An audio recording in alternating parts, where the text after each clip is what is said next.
अऊज़ु बिल्लाहि मिनश शैतानिर रजीम बिस्मिल्लाहिर रहमानिर रहीम रब्बि इश्रह ली सदरी व यस्सिर ली अमरी वहलुल उक़दतम मिन लिसानी यफ़क़हू क़ौली रब्बि ज़िदनी इल्मा आमीन सुम्मा आमीन। आज का हमारा टॉपिक है हालत इस्तवा क्या है। अब हम ये जानते हैं कि तवाफ़ का लिबास क्या है। तवाफ़ का लिबास एहराम है। एहराम कितनी चादरों पर मुश्तमिल है? एहराम 2 चादरों पर मुश्तमिल है। एक चादर वो जिससे हज या उम्रा करने वाला शख्स तहमत बांधता है, और दूसरी चादर वो जिससे वो अपना ऊपर का हिस्सा, ऊपर का जिस्म बशमूल दोनों कंधों के ढांपता है। तो ये 2 चादरें जो एहराम कहलाती हैं, एहराम पर मुश्तमिल हैं, ये हमारे तवाफ़ का लिबास है।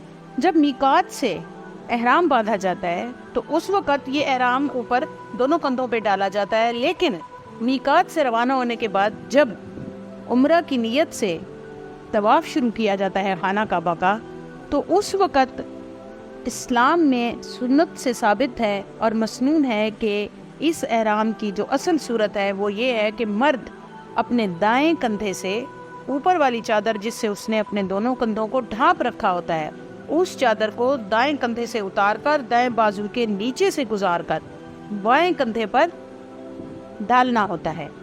यानी इस तरह से जो दायां कंधा है वो नंगा होता है और जो बायां कंधा है वो ढका हुआ होता है। तो इस हालत को जब चादर को दाएं कंधे से उतारकर दाएं बाजू के नीचे से गुजारकर बाएं कंधे पर इस चादर को डाला जाता है, या ये चादर बाएं कंधे पर डाल दी जाती है, इस हालत अख्तियार करने को, इस तरह एहराम के पहनने को, ये जो हालत बनती है इसे कहते हैं हालत इस्तवा।